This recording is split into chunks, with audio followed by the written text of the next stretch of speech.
Uh, I'd like to know more about how you intend to uh, present this data to the government. Because I'm thinking like various problems in the streets are actually covered by different agencies, different departments. So you have from the barangay, city, the national level, and then at different departments. So who is gonna take care of, this, kayo dito, ano dyan.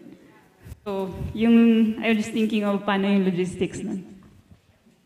The project can take care of consolidating all the information gathered, for example, sa Cyclic Fix. And then, I think that will be part of our mandate, somehow to pull information together. But, ang interesting dito is how the Marikina, si Sir Paul, kung paano nila gustong gamitin yung Cyclic Fix. Kasi pwedeng it's the other way around eh. Kasi pwedeng ng LGU na rin ang mag-monitor. Kasi free naman siya online, it's available online 24/7. So pwede rin ang LGU mag-monitor kung meron bang mga reports na napupunta na address para sa kanila. So they can check it on their own. So kasi nakalagay naman doon, for example, sa Cyclic Fix, 7 days ago, hindi pa siya na-actionan. X months ago, hindi pa siya na-actionan. Paano po ito ma-address ng isang LGU na hindi sila masyadong monitored sa mga ganito, sa mga internet, sa mga ganyan. So, even nga kami magsalita sa situation, walang response. So, mas siguro kung mag-click kami dyan, baka hindi pa rin ma-response. So, sino po yung makatulong sa amin to capacitate the local government na may mga ganito ring information na makakatulong sa kanila? Kasi ito din po yung challenge na kahit ano yung mga community aware at saka nag-i-inform, walang response from the LGU. So, hindi na to kayang i-gawin ng community kasi ang issue nga namin nakita, malaking hole sa isang kalsada na anytime, kung mag-flooding area, mahulog ang mga sasakyan. Talagang malaking-malaki na. So, ako nga nag-reach out na ako ng mga counselors, pero nung bumalik kami, ganun pa rin. Lumawak na yung butas ng ano. So, kung mag-ulan at flooding, hindi makikita. So, siguro yun po yung problema. Kung siguro mag-practice kami as a community, sino po yung katulong to also capacitate the local government na kailangan ninyo itong mga information na makakatulong din sa kanila to address the issue. Yeah, sagutin ko lang ho yung tanong. Ito hong Cyclic Fix, makikita ninyo na this is actually worldwide. It is a software that is available in American cities. Actually, mga gumagamit dyan, American cities except that it's also available to us, so we're using it. And ang idea niyan is, pag nireport mo yan, it remains there.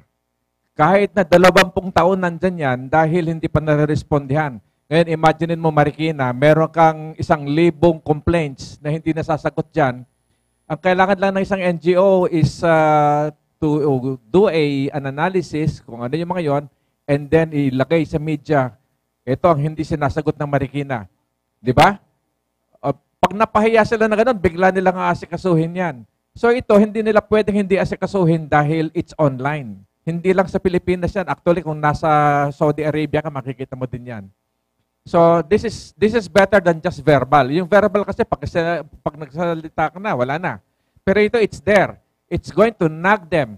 Of course, ang ginagawa ho namin, kaya naman kinausap namin yung Marikina dahil meron kaming nakita nga ng mga issues na sa Marikina. So sinabi ko kay Paul, Paul, meron ng issues din sa Marikina. Siya yung PIO ng Marikina. Ang ginawa niya, pinagsasagot niya yung mga issues ng Marikina.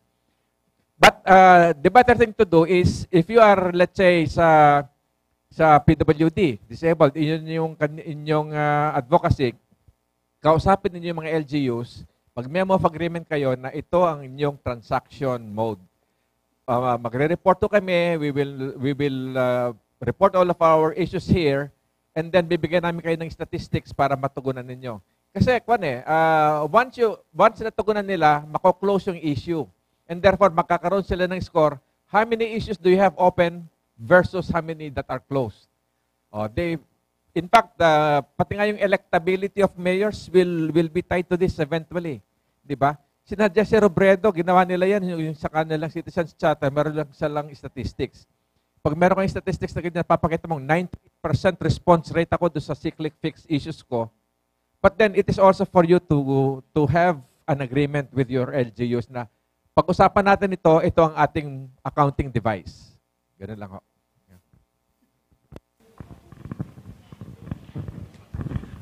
Good afternoon. I'm Deo Manalo. I'm from DOTC.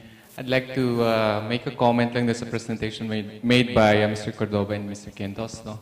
DOTC right now is working on a public transport database. We're working with World Bank and Google. No? We're trying to create a database for all transport services that includes fares, routes. And ngayon nga nakita ko, I was surprised na you're also doing the terminals. So probably we can include you in our in this program kasi part of the work is really to identify the terminals, which is very hard for the consultants, lalo yung mga foreigners, hindi nila alam kung how do you define a terminal.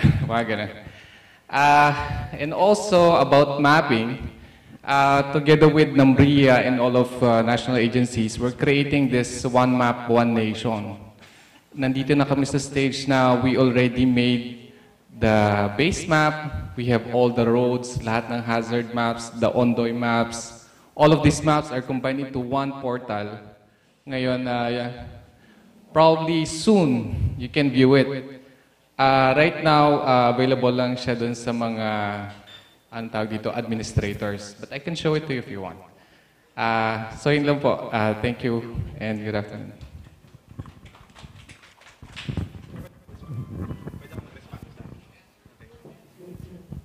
Thank you, sir, for your comments. Actually, we already had discussion with the World Bank consultants, sa integrated transport planners, before with Neil Taylor. Actually, they're also coordinating with us. And ang idea, kami on our group, we will take care of the facilitation and mapping of the terminals. And on their part, kasi ang ginagawa naman nila is yung routes, and then yung routes tsaka mga trips, tsaka mga stops. So hopefully by sometime this year or probably next year, kung matapos na yung both studies, we can overlay the information both for the terminals and yung routes, so we can have a more comprehensive transportation data or probably system. And in the future siguro, kapag marami ng data, we can develop apps na rin para it can be accessible sa lahat.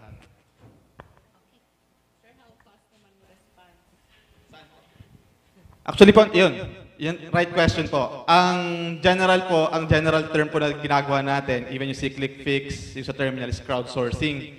Ang pinaka-challenge po talaga sa crowdsourcing is how to i-sustain yung enthusiasm ng mga tao na mag-contribute ng data. Basically, ang idea po, ang crowd, yung mga tao, kayo po, alam ba kayo, tayo, magpa-provide ng data, and at the same time, we will use the data. So, nasa atin din yung responsibility to make the data more credible, more up-to-date, tsaka kung paano ba siya mas gagamitin. On our part naman po, ginagawa namin is to validate the data, its accuracy, yan, mga ganun po nga.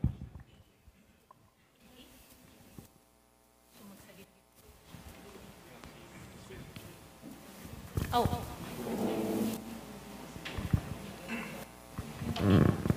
May time pa. Lahat, 3 minutes. Mabilis lang po na comment. Nung Habagat disaster, itong flooding, there was a relief PH that did the same idea. They had crowdsourcing. They also used Twitter. So do you have a hashtag also for that? Well, that's one question. And then also, when we had a meeting of these online volunteers, the realization is that when you map all the calls for help, so essentially if you see a neighbor that needs help, rescue, you use the hashtag RescuePH, and then you put the address, particulars, matandang babae, etc. Yung mga calls for help were mapped in subdivisions or areas that are middle income, yung roads. Walang lumabas sa mapa na galing sa Bagong Silangan, yung mga indigent communities. Kasi who do they text? Who do they tweet? Hindi naman sila smartphone yung hawak. So parang ang missing link is the NGOs who work with these poor communities, the urban poor, making them less technophobic and making them more aware of using technology, training them. Parang